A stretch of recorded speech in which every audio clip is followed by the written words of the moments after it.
tardes. Ya estamos con ustedes en una nueva emisión del programa Alerta Ecuador, que solo transmite a través de la señal del canal de la Unión Nacional de Periodistas Núcleo del Guayas. Un saludo a todos nuestros seguidores que siempre nos acompañan. Un abrazo fraterno para ustedes.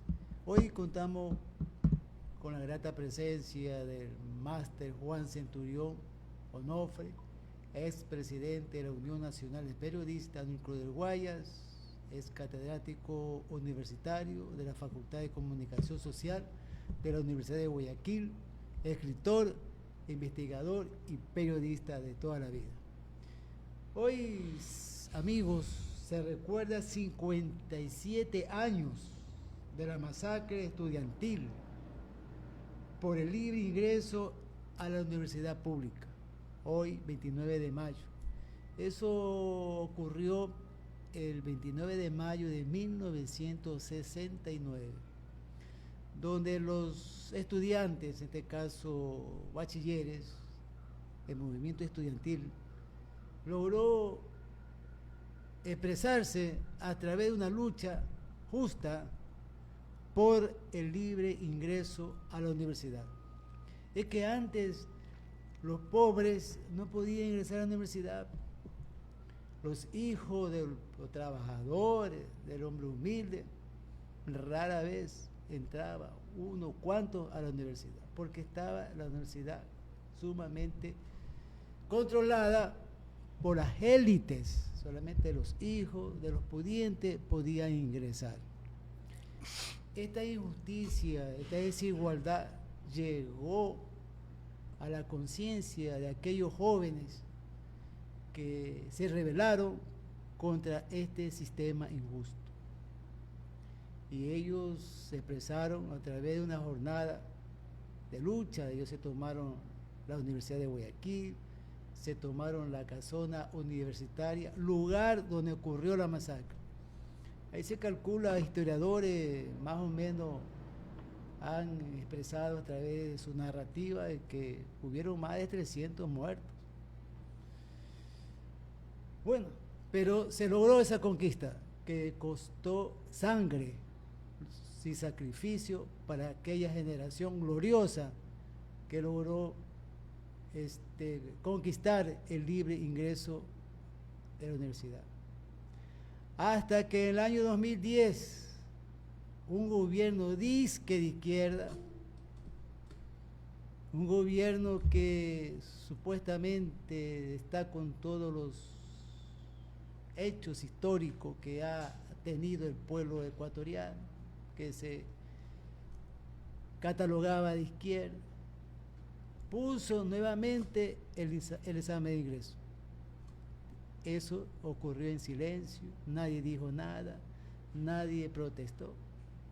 Aún ni siquiera los sectores que participaron en esa jornada, como fueron los movimientos de izquierda, los movimientos estudiantiles, no hubo la voz de protesta, de rechazo ante esta nueva medida que un gobierno que respondía o que responde a la oligarquía, a los sectores pudientes, porque el objetivo de ese gobierno fue fortalecer y que crezca la empresa o el sector de la empresa, de la universidad, el sector privado. La educación privada a través de ese tiempo, de 2010 hasta ahora ha crecido.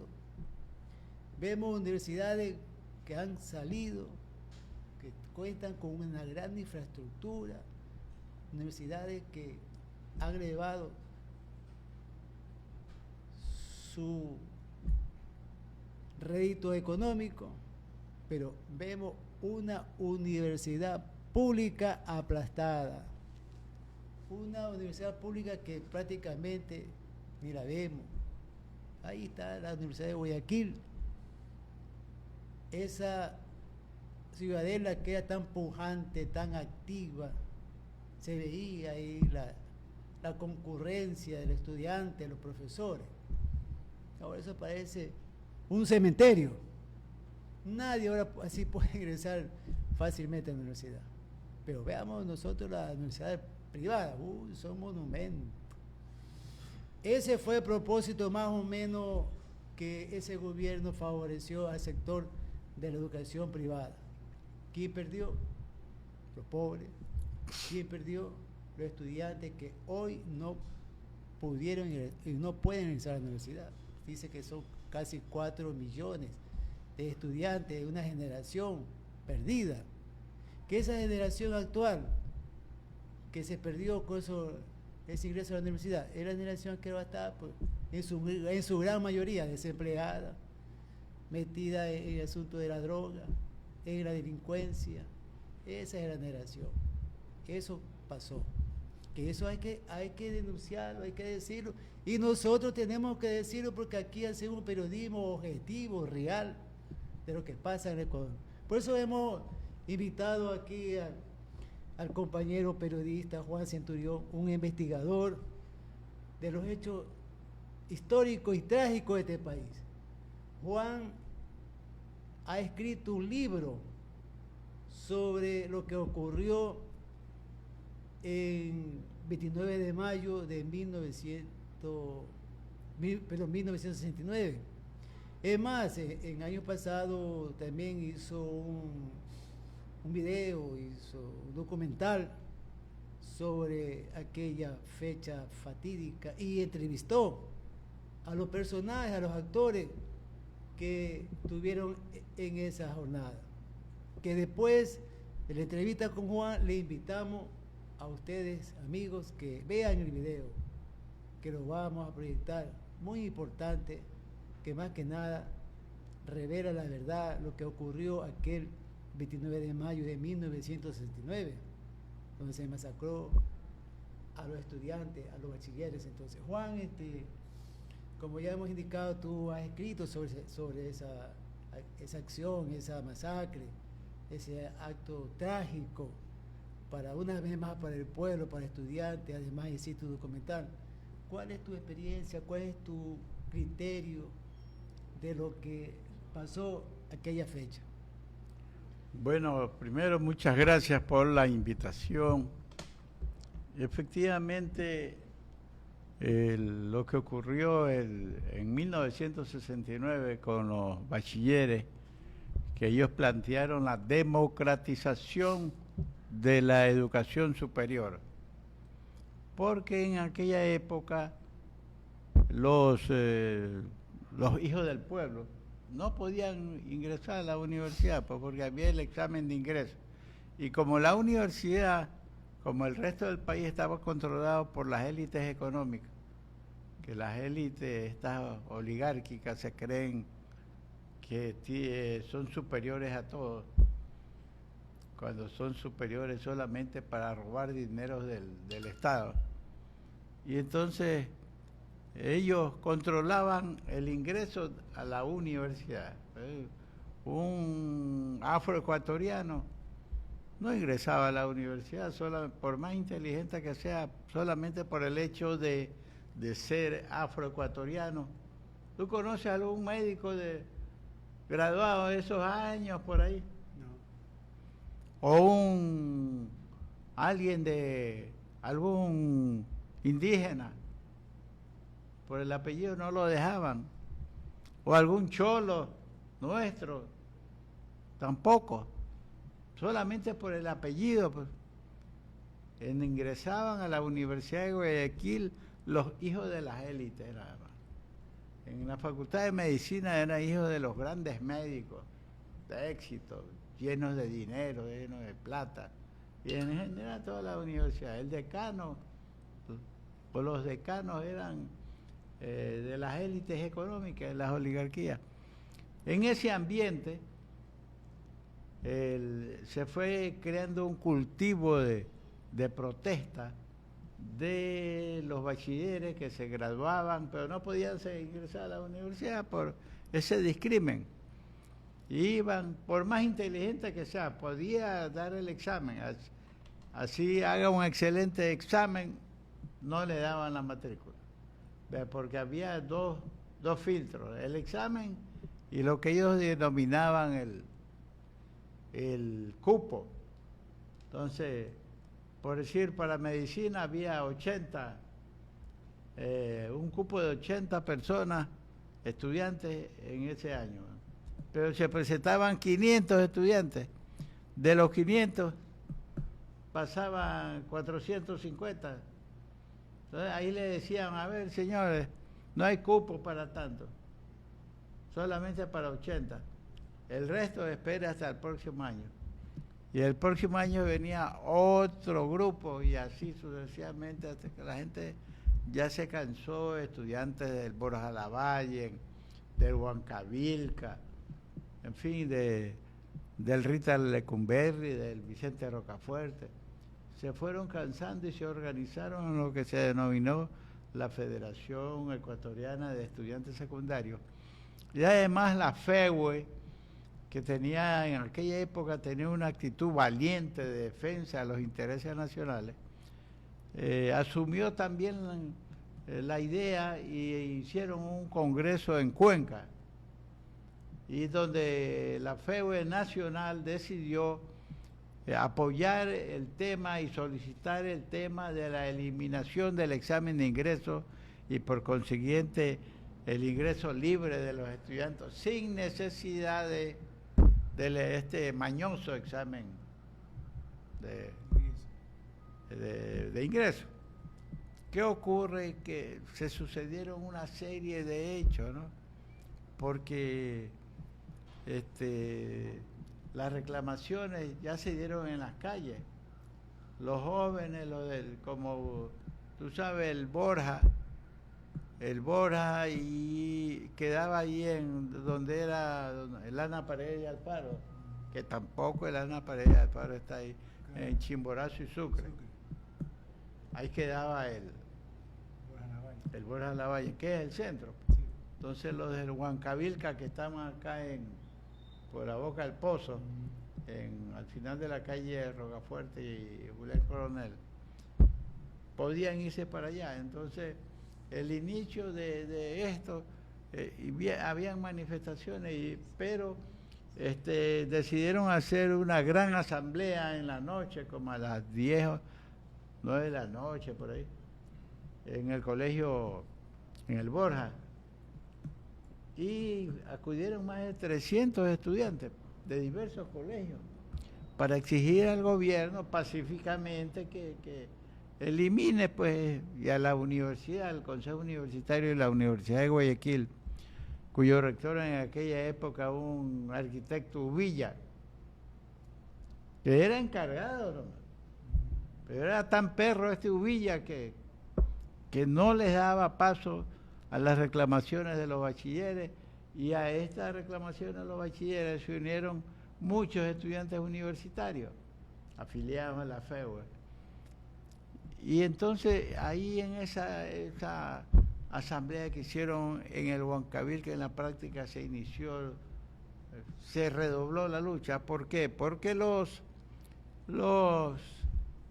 estudiantes, luego de la asamblea, que estaba dirigido por un presidente de la FEUE y por algunos dirigentes de la FESE, decidieron hacer una marcha hasta 9 de octubre, y pasaron por la zona militar.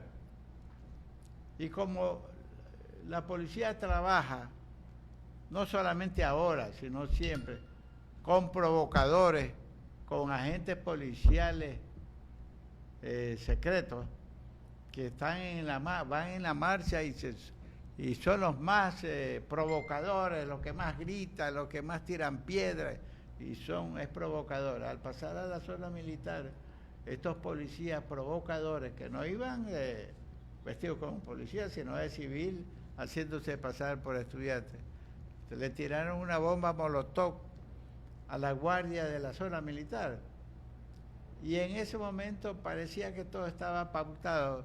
En ese momento los que estaban en la garita de la zona militar empezaron a disparar, y ahí murió un apellido Rea, creo que se llamaba, que era estudiante Conservatorio de Música Antonio Neumann.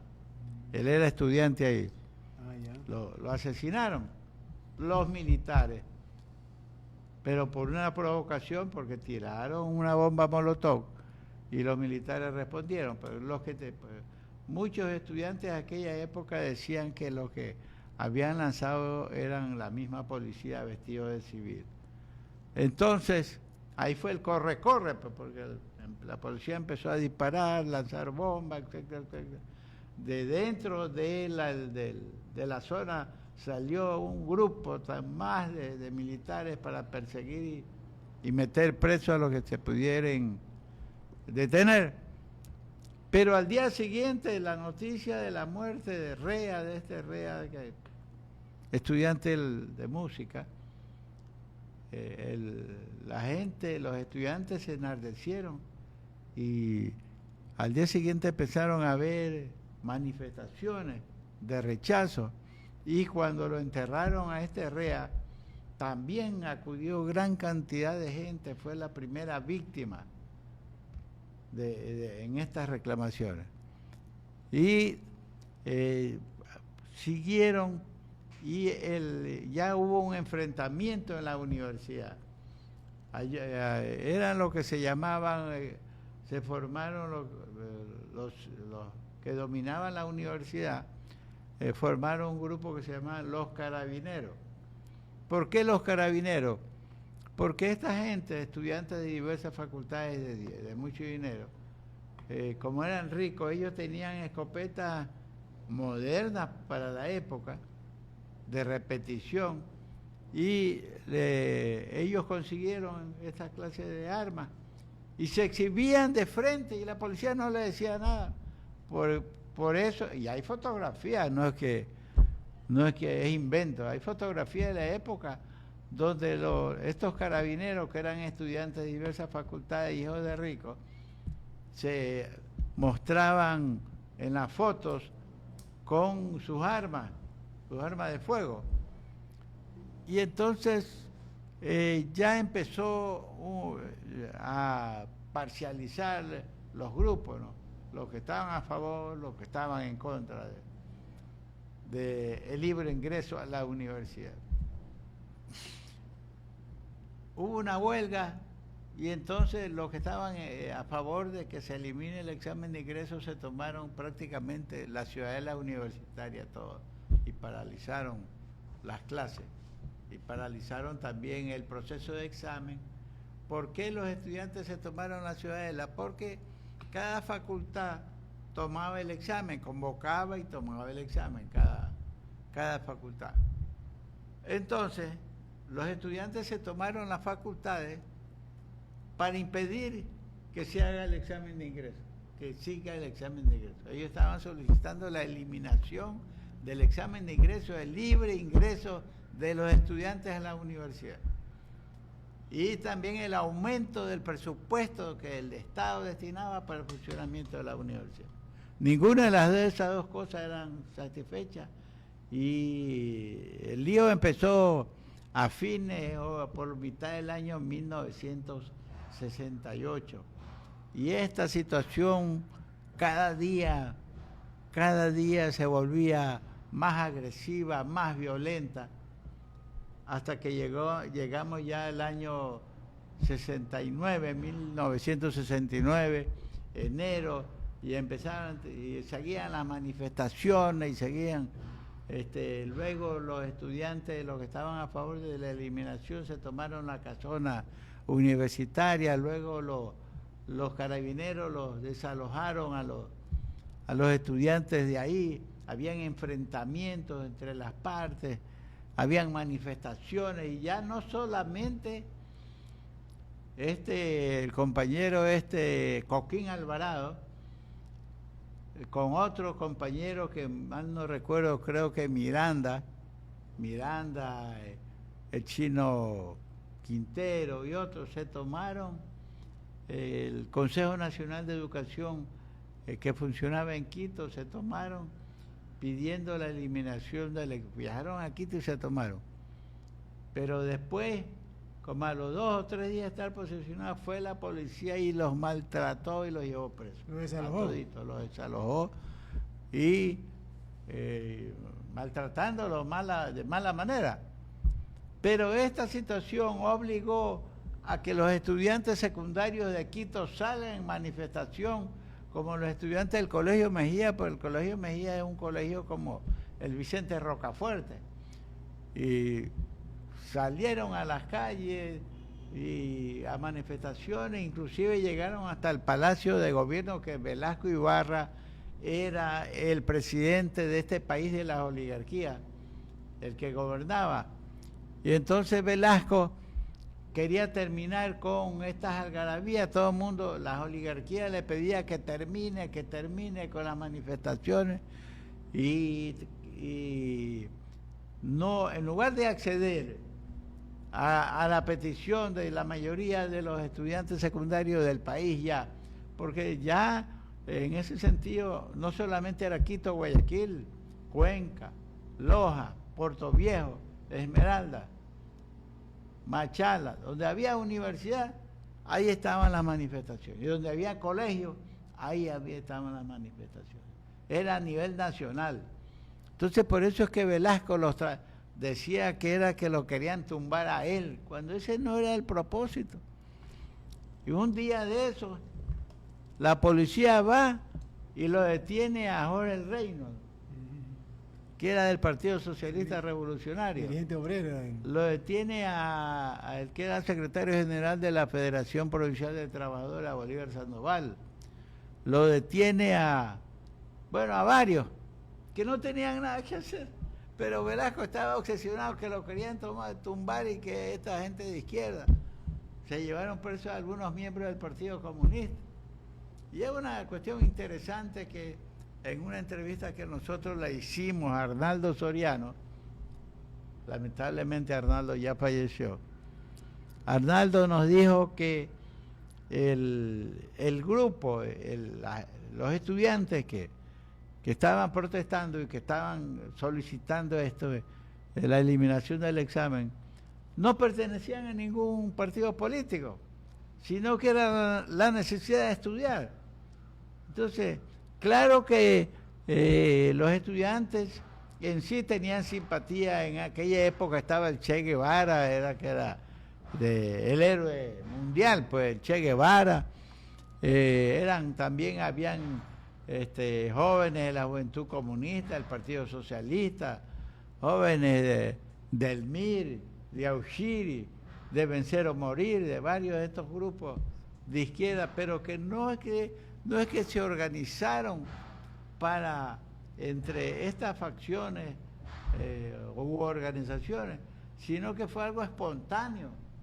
Habían también miembros del CFP, habían también liberales, pero que no eran del ala derechista del Partido Liberal, jóvenes de la democracia cristiana, porque en aquella época la democracia cristiana estaba creciendo con su bandera de el cristianismo por el socialismo, ¿no, verdad? Entonces, en fin, fue una cuestión, una masa compacta de estudiantes que exigían que se elimine el examen de ingreso y permita que el pueblo se eduque, consiga una profesión en la universidad. Hasta que finalmente, para no cansar en más detalles, pero todos los detalles, si ustedes gustan, ya el libro está terminado, lo voy a publicar en los próximos días, el libro sobre todas las incidencias del 29 de mayo, que en realidad es una novela histórica que hemos hecho, pero después de un trabajo de investigación que ha durado más de un año. Y entonces, por eso no lo vamos a cansar, ¿no? Pero finalmente vino acá a Guayaquil, a Quito, Nelson Rockefeller, enviado por el presidente norteamericano Richard Nixon, que en ese tiempo era presidente de los Estados Unidos. Y como los Estados Unidos siempre han dominado a todos estos países, no necesitan fuerza los Estados Unidos para dominar estos países, sino con presidentes serviles suficientes. Y les entrega todo. Entonces, Velasco era un presidente servil de las oligarquías y por consiguiente de los Estados Unidos. Entonces, Nixon lo mandó a Nelson Rockefeller, fue a Quito, llegó a Quito, pero bajo unas grandes manifestaciones de rechazo. La juventud ecuatoriana, la juventud quiteña se lanzó a las calles para rechazar la presencia de Nelson Rockefeller de visita en Quito, porque es una ofensa que un diplomático norteamericano venga a darle instrucciones al presidente de la República, al ridículo presidente Velasco Ibarra. Y enseguida se fue. ¿Y cuál era el mensaje que le traía de parte de Nixon? Le ordenaban a Velasco que solucione el problema, porque los norteamericanos pensaban que con tantas manifestaciones que ya estaban durando casi un año, iban a tumbarlo a Velasco y se iba a instaurar un régimen social que favorezca a los pobres. Entonces, como a los ricos no les interesaba y los ricos le daban queja a los Estados Unidos, pues tú sabes que los ricos son pro-norteamericanos, pues, y no quieren, los ricos ecuatorianos no quieren al Ecuador, las élites no quieren al Ecuador, no les importa la soberanía, les importa su dinero. Y como la mayoría del dinero de estas oligarquías lo depositan en los Estados Unidos, entonces ellos hacen lo que los Estados Unidos le digan, porque pueden inclusive investigar el Departamento de Estado a ver de dónde es que tienen tanto dinero, ¿no? Bueno, entonces vino, le dijo Nelson Rockefeller que el mensaje del presidente Nixon era: o termina o concluye estas manifestaciones, o ellos le ordenan a su ejército que concluya. Digo su ejército, el ejército ecuatoriano, que también es de ellos, pues, que obedecen a las órdenes de ellos, pues, porque en aquella época funcionaba la Escuela de las Américas, que no era otra cosa que una escuela de adoctrinamiento y lavado del cerebro de los militares para hacerles creer que el enemigo eran los estudiantes, era el pueblo, cuando el enemigo del Ecuador siempre han sido las oligarquías corruptas que han gobernado y han hecho y deshecho lo que les da la gana. Entonces el mensaje era: o termina o ellos le ordenan al ejército ecuatoriano que lo termine. Y eso podría significar que Velasco salga al poder. Entonces ese era perentorio. Entonces ese mismo día fue el 28 de mayo de 1969 que vino Rockefeller. Estuvo algunas horas nomás y se fue, le dio las órdenes y se fue. Inmediatamente Velasco llamó al gobernador y le dijo que se comunique con el rector y que termine, que dé la autorización para que las Fuerzas Armadas ingresen a la universidad y desalojen a los estudiantes. Y entonces Uvilla, que era el rector, le dijo que al día siguiente iba a convocar al Consejo Universitario, como efectivamente convocó al Consejo Universitario en la Facultad de Ciencias Físicas y Matemáticas, si mal no recuerdo. Y ahí se reunieron todos los miembros del Consejo Universitario. Se reunieron 17 decanos, más 2 delegados estudiantiles, que era Cabello y no recuerdo el nombre del otro compañero delegado estudiantil, creo que por jurisprudencia, que ellos sí se opusieron. Es decir, no fue por unanimidad. Los 17 decanos de las oligarquías dieron la orden para el desalojo, con la oposición de Cabello, que era delegado en aquella época, después fue decano de la Facultad de Arquitectura, en aquella época era estudiante, y con la oposición de Cabello y la oposición de, no recuerdo, se me escapa el nombre, el delegado de jurisprudencia. También quien estuvo en contra y por primera vez propuso oficialmente al Consejo Universitario ya por el año 1968, a finales de 1967 e inicio de 1968, propuso oficialmente la eliminación del examen de ingreso en la Universidad de Guayaquil, fue Manuel de Frank, Isa, hermano de Jacques de Frank. Pero por desgracia, por andar en manifestaciones, también en apoyo de... Él era delegado estudiantil de medicina, Manuel de Frank. Después se graduó de médico, pero lamentablemente el hombre tenía una enfermedad y falleció joven. Después de graduarse de médico se enfermó y falleció. Y entonces cuando se da la reunión del Consejo Universitario el 29 de mayo de 1969, Manuel de Frank no pudo estar presente porque estaba preso en la penitenciaría. Si no hubieran sido 3 votos de honor, porque a los delegados estudiantiles le hicieron, es un honor para ellos haberse opuesto hasta esta serie de sujetos sin conciencia que resolvieron. En el libro están los nombres de todos y cada uno de los responsables de esta desgracia que le sucedió al estudiantado guayaquileño particularmente. Entonces, una vez que ese mismo día que se terminó la reunión del Consejo Universitario, como al mediodía, le redactó el rector una carta autorizando, y se lo envió al gobernador, autorizando para que las fuerzas públicas ingresen a los predios universitarios, sobre todo a la casona, y desalojen a los estudiantes de ahí. Y entonces le mandó el rector al gobernador, y el gobernador se comunicó con Velasco, con este señor presidente corrupto, Velasco Ibarra. Y era el ministro de Defensa era Costa Velasco, y el ministro de Gobierno era... No, Martínez Merchán. Martínez Merchán. Que fundó el diario Expreso. Galo Martínez Merchán. Galo Martínez Merchán era ministro de Gobierno en aquella época de Velasco Ibarra. Todavía no fundaba su periódico.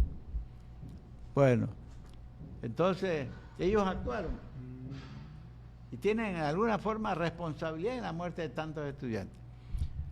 Entonces ese mismo día, ya como a las 5 o 6 de la tarde, el ejército se hizo presente, ejército y policía, en un operativo, y el jefe de la zona era Marcos Játiva, si mal no recuerdo, coronel Marcos Játiva, era jefe de la segunda zona militar de aquí de Guayaquil. Él dirigió el operativo contra gente desarmada, estudiantes cuyas armas eran solamente los libros. Entonces, al tener la noticia de que ya el Consejo Universitario había autorizado que el ingreso de la fuerza pública y que lo iban a desalojar, rápidamente los estudiantes hicieron una asamblea, pero empezaron a llegar pues también, empezaron a llegar no solamente estudiantes, sino padres de familia, gente del pueblo. Se llenó la casona, pues,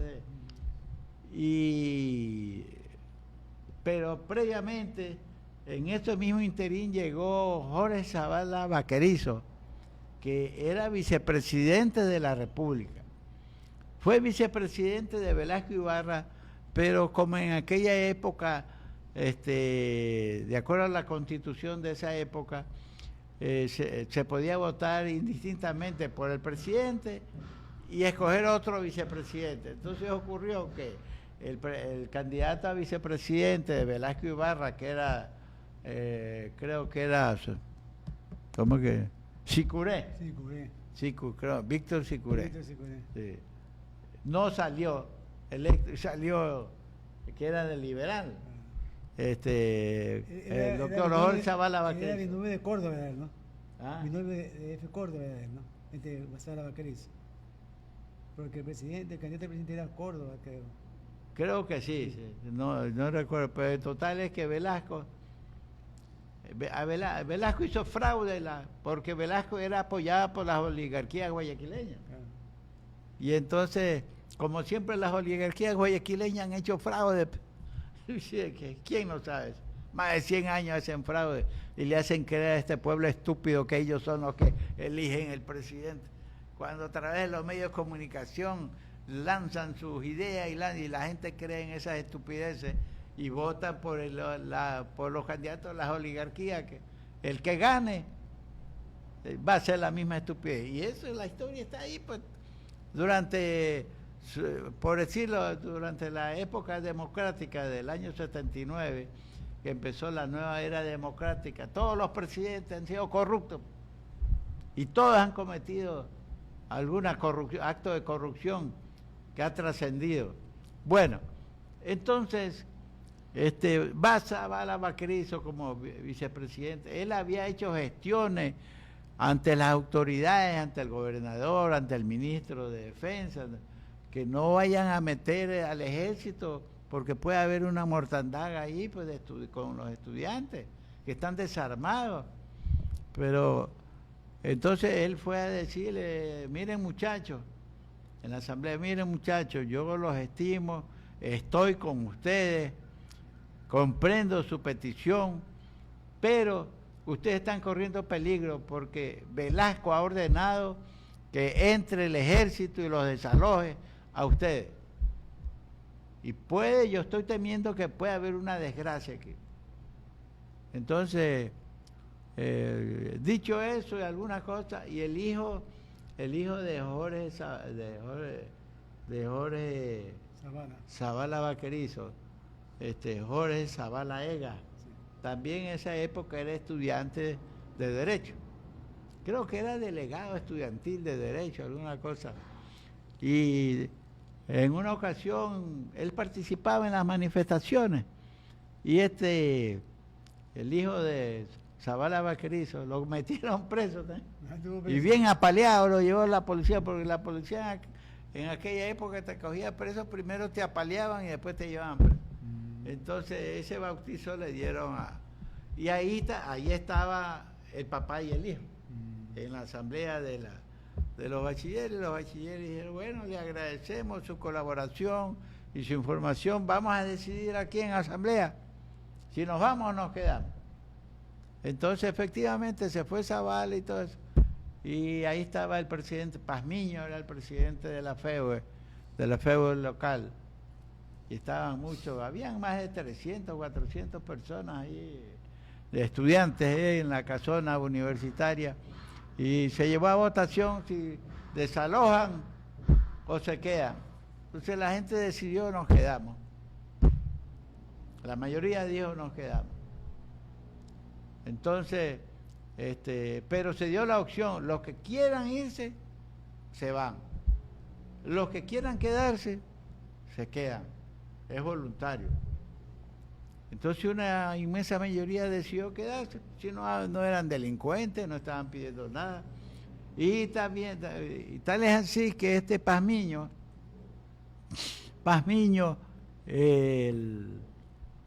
solicitó a todos los presentes que se deshagan de todo instrumento que pudiese ser catalogado como arma de fuego o cuchillos, y que después vayan a decir que lo que había ahí es arma y terrorista. Y entonces, como cuando en las iglesias, en los capillos, salió un bolso por ahí y empezaron a recoger. ¿Y qué es lo que tenían? Corta uñas. Eso es lo que tenían. Pero la prensa, que siempre estuvo a favor del gobierno de Velasco porque pagaba la publicidad. Entonces daba la versión, entonces decían que eran terroristas los que estaban queriendo que se elimine el examen de ingreso. Entonces, bueno, se da el caso, se van los que tenían que irse, los estudiantes que optaron por irse. Había muchas mujeres se quedaron también ahí adentro. Y se fueron, cerraron las puertas, y el ejército vino el ejército vino y ellos habían hecho, creo que el alto mando militar en Quito había hecho todo un plan, un operativo militar para desalojar a los bachilleres desarmados que estaban ahí, y ese plan era llegar disparando. Entonces resulta que es hasta ridículo, ¿no? ¿Cómo las Fuerzas Armadas se permite disparar contra estudiantes indefensos? Llegaron a la casona disparando. Tú sabes que la casona es un edificio de madera. Claro. Primero tiraron bombas lacrimógenas contra las ventanas pero como no salieron, no hubo diálogo, pues, ¿no? No hubo, a ver, más allá una delegación del ejército, mire, señores estudiantes, salgan porque vamos a disparar a matarlos. No les advirtieron, pues. Entonces los muchachos pensaban que era un desalojo normal, pues como se había dado antes en la ciudad universitaria, que llegan y llega la policía y les dice, salgan, y los apunta con las armas, y la gente ya sale, pero no tranquilamente. Ahí no, los paracaidistas fueron los que intervinieron ahí, sí. No dieron ahí. Paracaidistas que se pintaron las caras como que con que pintura, en guerra. como que iban en guerra, ¿sí? Imagínate. Total, ahí hubieron, en el libro de Tallo, pues, los asesinatos llegaban y mataban ahí, estaban ahí, porque tú medio corrías, le disparaban a la cabeza. Entonces, al día siguiente, ¿no? Al día de hoy los desalojaron. Y a los que quedaron vivos los llevaron a la penitenciaría. Como hasta las 11 de la noche, 9, 10 de la noche, se escuchaba la balacera ahí. A nadie permitían pasar por la calle Chile, ni Olmedo, ni Colón, nada, un cerco total y absoluto. Y entonces a los que detuvieron, heridos o no heridos, se los llevaron a la penitenciaría.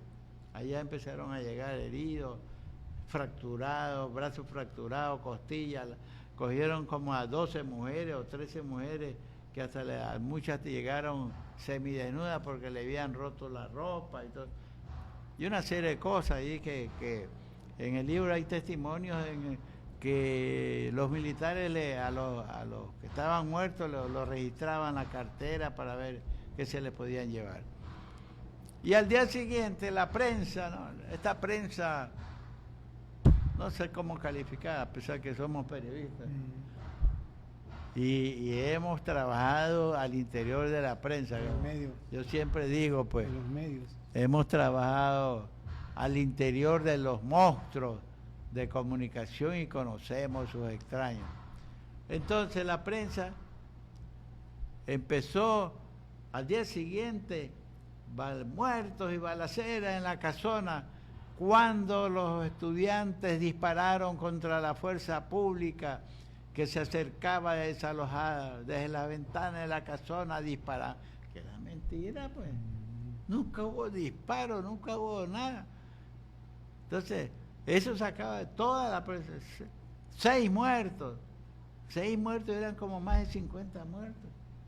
Imagínate. Y solamente la prensa, pues, pagada por Velasco, ¿ves? Le tiraban toda la responsabilidad a los estudiantes. Ahí creo que en el diario El Vespertino La Razón, que para suerte ya desapareció el Vespertino La Razón, salió que un alto oficial se acercaba y de la policía y total desde el interior de la casona le dispararon y por eso ellos tuvieron que responder el fuego. Pero lo raro es que la prensa de aquella época, esa prensa corrupta y vendida al gobierno velasquista de aquella época, no dijo ni un militar, ni un policía con ningún rasguño, porque si los jóvenes, los bachilleres tenían armas, más que sea uno, o lo vienen, pues no, nada, ni un rasguño. Y la misma prensa se contradice cuando dice que desde la casona le dispararon a los militares y a la policía le dispararon y que ellos tuvieron que responder. ¿Cómo es posible que una gente que está al interior de la casona, que no se los ve, que están escondidos, los puedan matar? Y la fuerza pública que iba a campo abierto, acercándose, no recibe un solo rasguño. Ahí está la mentira, ¿no? Entonces, eso era para... Total, con el tiempo, a los 6, 7 días se reunió el Consejo Universitario de la Universidad de Cuenca. El rector lo convocó e inmediatamente ordenó que se elimine el examen de ingreso. Se elimina el examen de ingreso y que solamente se exija el título de bachiller. No hay más. Y luego a los 2 o 3 días le replicó la Universidad Central de Quito. Y lo mismo, se elimina el examen de ingreso. El rector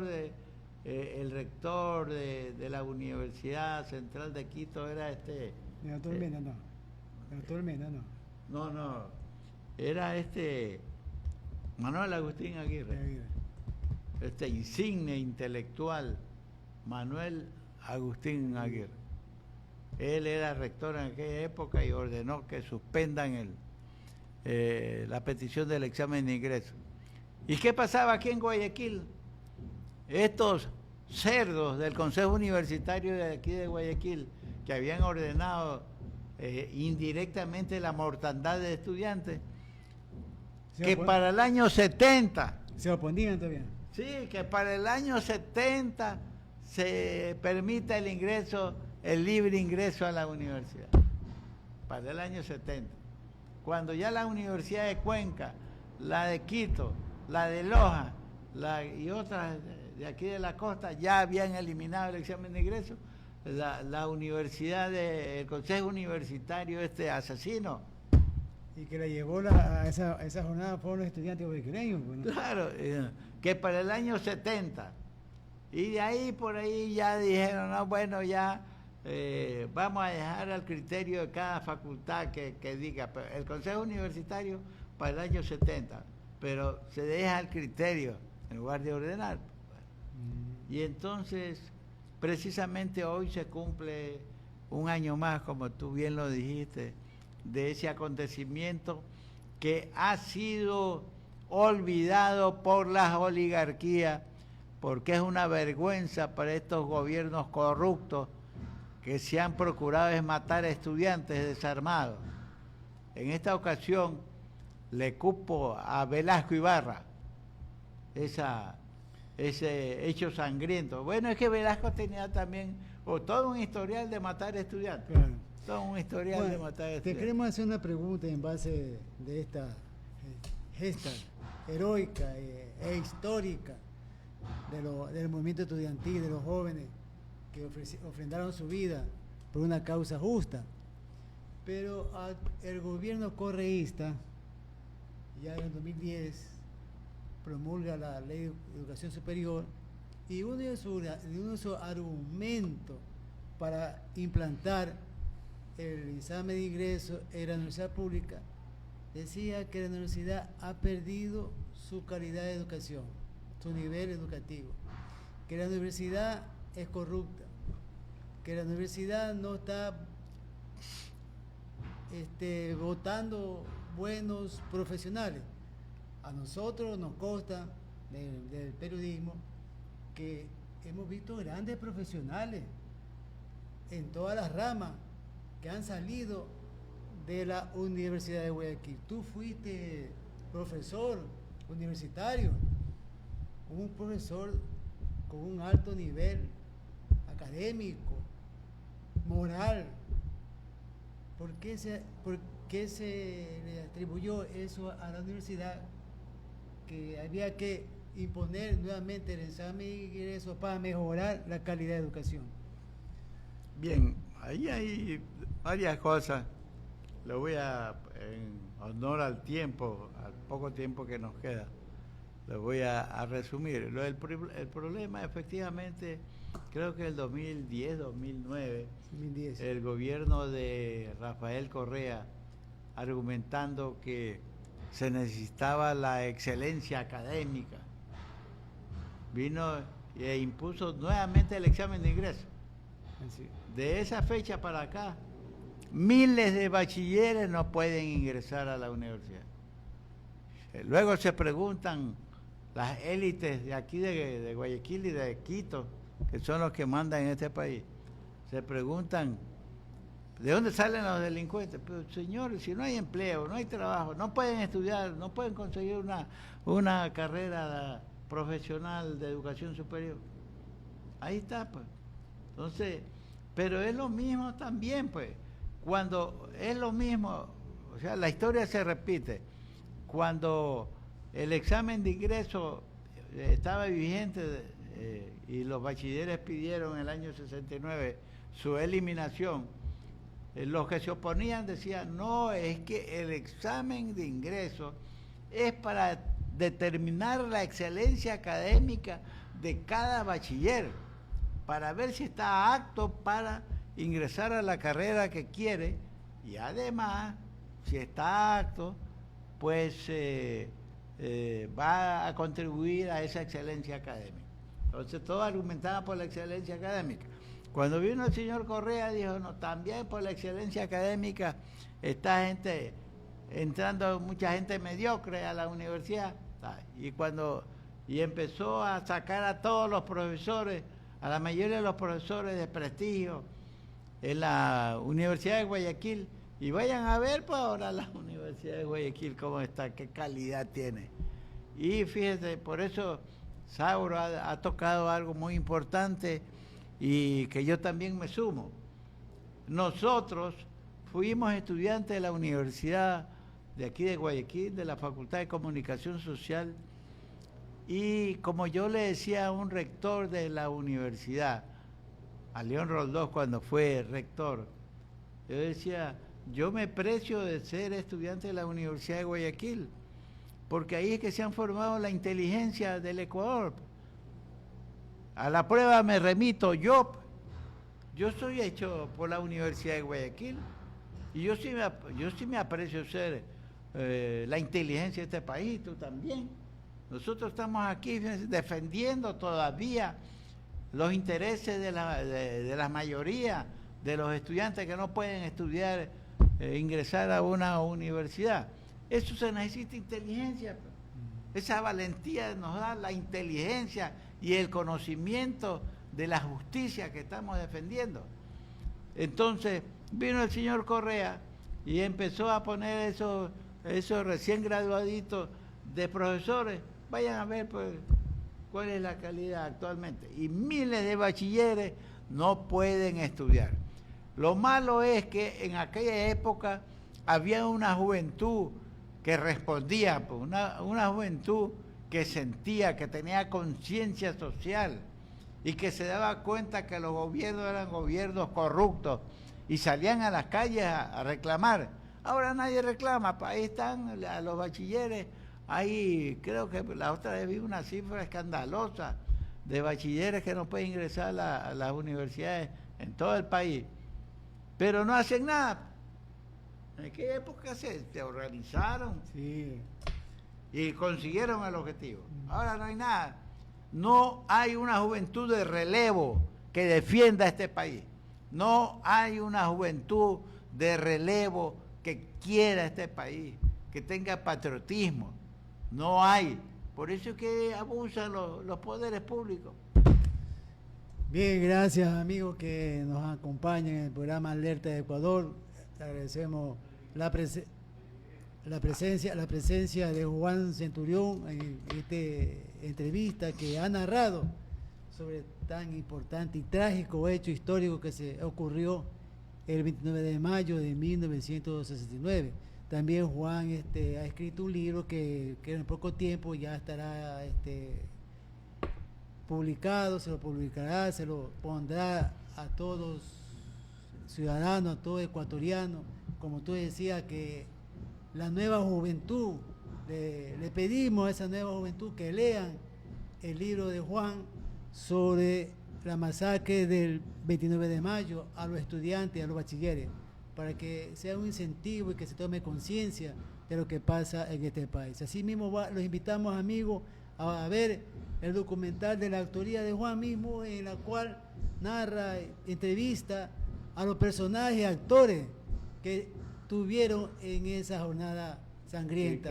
Quiero agregar una cosita así. Sí. El documental que van a ver a continuación son entrevistas a los, como dijo Sauro, actores, los que participaron directamente en esa lucha. Algunos, porque este fue un video que lo hicimos hace tiempo, sí, hace años, y lo hemos editado recientemente también, y algunos se han muerto, los compañeros que le hicimos. Está ahí Arnaldo Soriano, está ahí Jack de Frank, está ahí también el doctor el que venía por aquí también, ¿cómo que se llama? Gabriel Abad. Gabriel Abad, que también ha fallecido. Ellos hablan ahí en el video porque fueron actores directos del tema. Muchas gracias de mi parte por la invitación. Gracias. Y hacemos también un reconocimiento en este programa a esos actores, a esos héroes del 29 de mayo que estuvieron presentes, en la cual tuve entrevista y narran esa historia. Y nosotros le guardamos un tributo a esta gente que aportó para el bien de la educación, para el bien de los estudiantes y para el bien de la patria. Amigos, vean el documental, que es muy bueno. Gracias.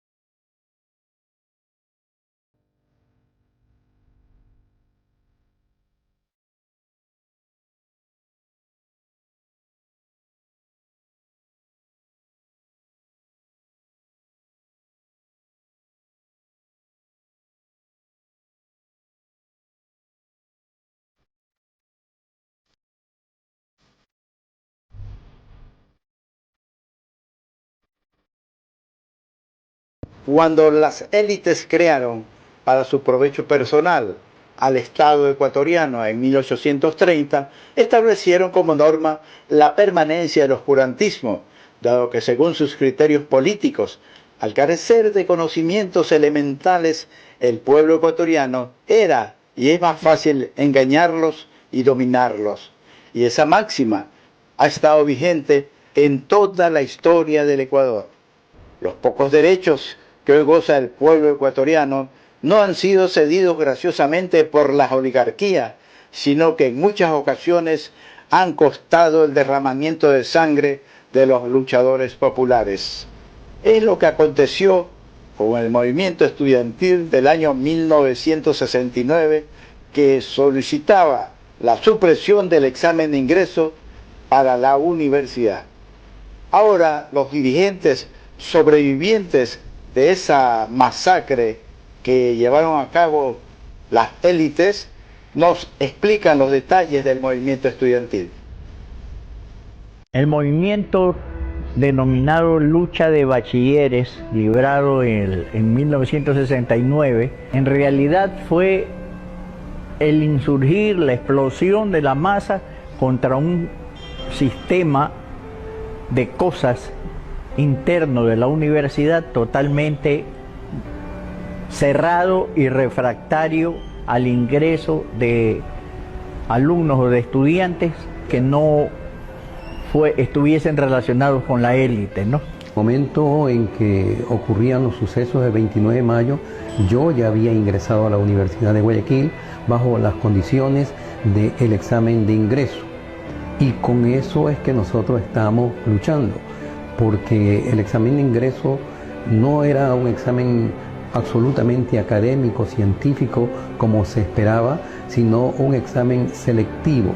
Y en el caso mío, de los 500 estudiantes que nos presentamos a ingresar a la universidad, solamente habían para 200 estudiantes. Ese examen de ingreso era una tabla rasa. pasaban solamente lo que eran los hijos de los bienaventurados de dinero. Los hombres y los hijos del pueblo no, porque en esa época, por decirte un ejemplo, los pehuaves eran de segunda clase, los veras eran de segunda clase, y nosotros decimos no, el libre ingreso a la universidad sin examen de ingreso. Bueno, en la década del 60 existía el sistema de ingreso establecido mediante dos trabas, diríamos, para los bachilleres. La primera era el examen de ingreso y la segunda era el cupo, de tal manera que habían estudiantes que aprobaban el examen de ingreso después de poder traspasar un filtro muy estricto que tenía que ver no solo con la parte académica, sino que era evidente, se comprobó muchas veces que ya había un direccionamiento, habían grupos de estudiantes provenientes de los sectores pudientes de la ciudad que recibían las preguntas por anticipado o que sus exámenes eran calificados ya por un arreglo previo. Los universitarios hacíamos el análisis crítico de la realidad del Ecuador y en eso planteábamos los cambios. Eso nos llevó al movimiento estudiantil en el que participamos mujeres y hombres para conseguir ese anhelado cambio. ¿De qué se trataba? Una estructura en la que el presupuesto de educación era tan bajo que no permitía la democratización de la educación. Hizo plantear que había la necesidad de realizar movimientos de cambio y para ello el libre acceso a la universidad. Había el Aguirre Abad, o sea, Aguirre Abad y Vicente patrocinábamos siempre. Después el técnico Simón Bolívar, ¿cómo es este colegio? El Francisco de Orellana, que quedaba en la Avenida Olmedo, en esa época. En esa época los gobiernos de turno, para eliminar a la gente que hacíamos algo, nos mandaban a matar. Fortalecimos un trabajo, las FESE y las FEUE se unificaron para poder hacer un programa de lucha del libre ingreso. Decidimos concentrarnos en la casona universitaria para desarrollar las actividades que demandaba o nacía del corazón del pueblo ecuatoriano que demandaba ese cambio. Comenzaron a hacer persecución a los cuadros.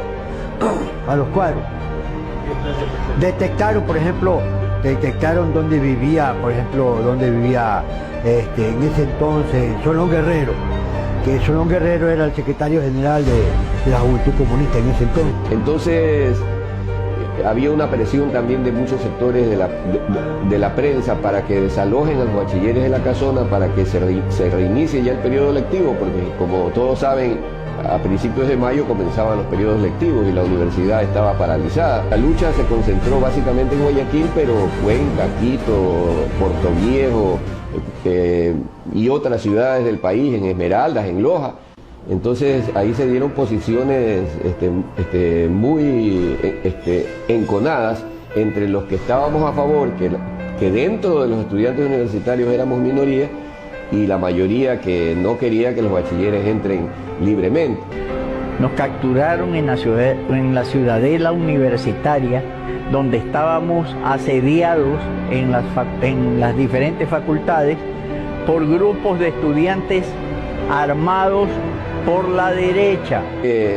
Previo al 29 de mayo, ellos desalojaron la ciudadela universitaria y la tomaron por asalto, y a nosotros no nos quedó más que concentrarnos todos en la casona universitaria. Eso ocurrió alrededor del 26 de mayo de 1969, el asalto de los carabineros. Y ellos posaron para la prensa, están en las páginas de Vistazo y de otros medios de comunicación de la época, las fotos de ellos en la terraza de la Facultad de Ciencias Médicas con las carabinas en sus manos y festejando el haberse tomado los edificios de la ciudad de la universitaria. Y fuimos conducidos al cuartel modelo, al calabozo común, que es verdaderamente no sé si sigue siendo así, pero en esa época era una verdadera mazmorra. 2 días antes ya había la orden del desalojo y se decía de que ya como se había llegado a un acuerdo entre comillas, entre las autoridades del programa que tomó la posesión con los cuadros políticos que estaban ahí. Entonces ahí se produjo un debate que se prolongó varias horas y se tomaron algunas decisiones. Por ejemplo, una de ellas se dijo, nos van a desalojar, pero que se produzca el desalojo y quede ante la historia y la opinión pública que nos han sacado a la fuerza y que nosotros no hemos abandonado ni hemos sido derrotados en la lucha. Pero esta lucha no puede terminar hoy día, tiene que continuar. De tal manera que aquí tenemos que hacer lo siguiente. Una parte se queda en la casona y otra parte sale. Entre ellos el presidente de la FEUE, Samuel Pazmiño, y un grupo de vocales de la FEUE. Y el resto nos quedamos, se dijo allí, o sea, una parte se queda en la casona y los demás salen para que continúen la lucha. Yo era parte del grupo que debía salir, ahí nos despedimos de los compañeros con abrazos, con saludos, inclusive hasta con risas. Los compañeros nos decían, sigan la pelea, ya saben, no van a dejar de pelear, no te vas a portar flojo. Suponíamos que la policía, por su brutalidad en la década del 60, a lo mejor golpearía a la gente, empujaría, tomaría medidas violentas de ese tipo y lógicamente la gente iría detenida. Pero lo que pasó el 29, eso nadie lo tenía en su perspectiva. Había un cerco policial alrededor de la casona que avanzaba desde el mercado central. A nadie le permitían circular en la calle. Todo estaba desierto y cortaron la luz.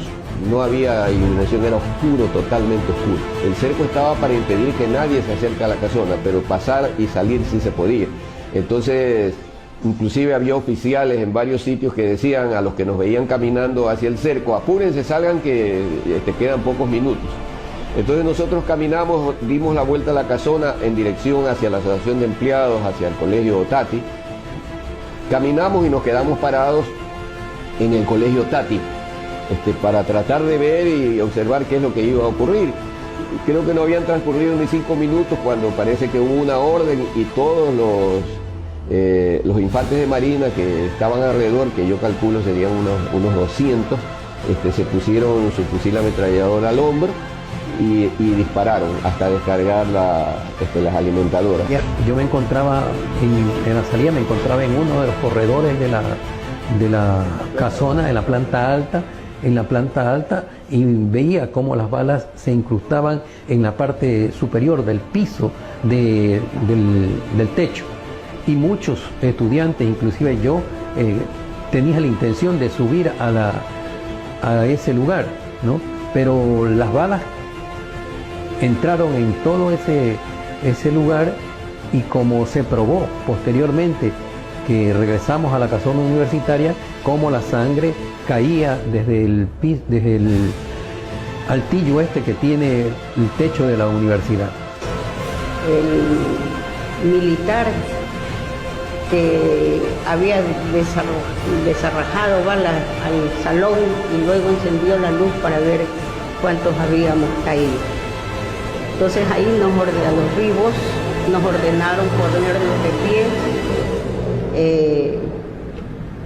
y formarnos adelante para bajar las escaleras. Como a las 10 u 11 de la noche, si mal no recuerdo, si la memoria no me es infiel, empezaron a llegar los compañeros que venían de sufrir semejante experiencia, los sobrevivientes de la matanza del 29 de mayo, venían completamente ensangrentados, golpeados, malheridos, hombres y mujeres, ¿no? Las mujeres fueron a parar al pabellón femenino, por supuesto, ya. Y los varones los condujeron hasta ese pabellón de atenuados porque una vez más don Ernesto Sáenz de Viteri se impuso a la perversa intención de enviarnos a las celdas donde estaban penando sus culpas delincuentes de alta peligrosidad. La tragedia es dura porque uno de los decanos que se oponía a la democratización de la enseñanza, a la abolición de los exámenes de ingreso, decano de una facultad, un hijo murió en la casona asesinado por los militares cuando ellos fueron los responsables de haber pedido la intervención militar para que saque a los estudiantes. Se calcula que hubieron 30 muertos aproximadamente, a ninguno permitieron su sepultura a través de los trámites normales, sino que los lanzaron a lo que llaman la fosa común. Lo que hicieron fue matar a estudiantes en la casona, fue asesinar, fue criminalizar, fue condenarnos por las leyes. Ahí están en los juzgados todavía, me imagino que están en los juicios.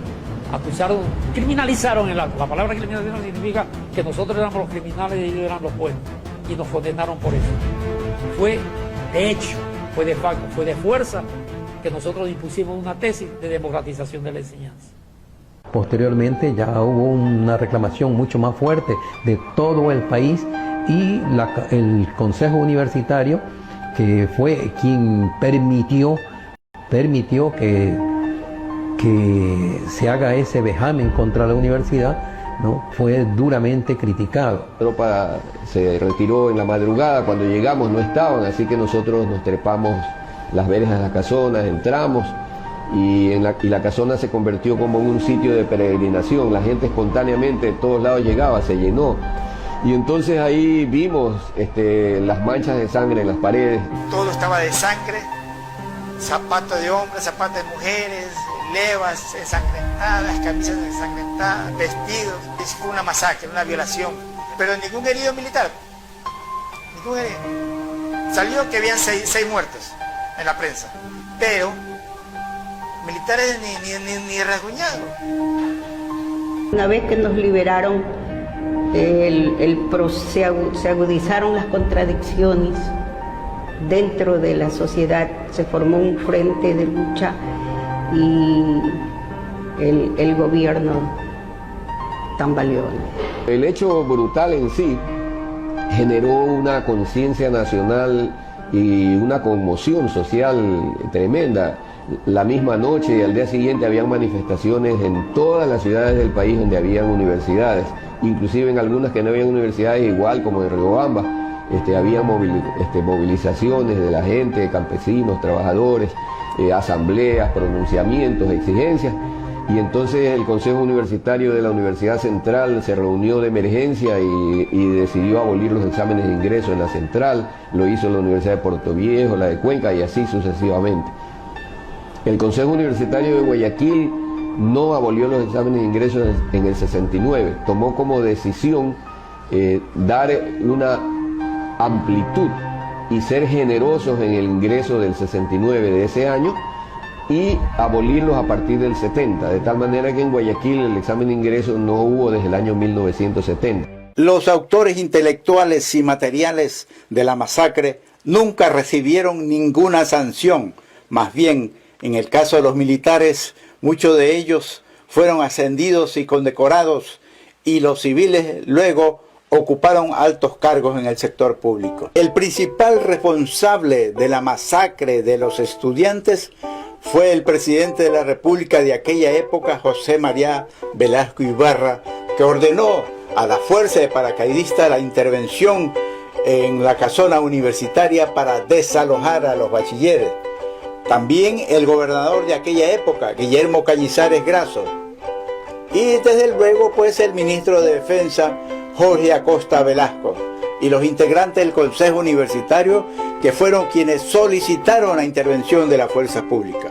El Consejo Universitario estuvo compuesto por el rector José Uvilla Chiriboga, el doctor Nicolás Castro Benítez, Guillermo Olson Béjar, ingeniero José Camposano Luque, Héctor Fantoni Camba, Alfredo Quirós, Antonio Sánchez, Luis Flor Cedeño, también el doctor Armando Béjar Velarde, el arquitecto Guillermo Cubillo Renela, Colón Sánchez Luna, doctor Jofre Lara Montiel, y los representantes estudiantiles Carlos Zambrano, Héctor Mendoza Briones, Javier Sánchez, Jorge Garaycoa Feró, y también los señores delegados estudiantiles que votaron en contra de esa resolución y que los enaltece, Jorge Cabello Delgado y César Endara Pazmiño, y Manuel Defrán, quien no pudo asistir a la reunión porque fue uno de los detenidos en las manifestaciones estudiantiles. Finalmente, la universidad suspendió el examen de ingreso y por casi 45 años los bachilleres pudieron ingresar libremente a la universidad. Hasta que en el año 2010 el presidente Rafael Correa impuso nuevamente el examen de ingreso. Que vivan los estudiantes, jardín de nuestra alegría.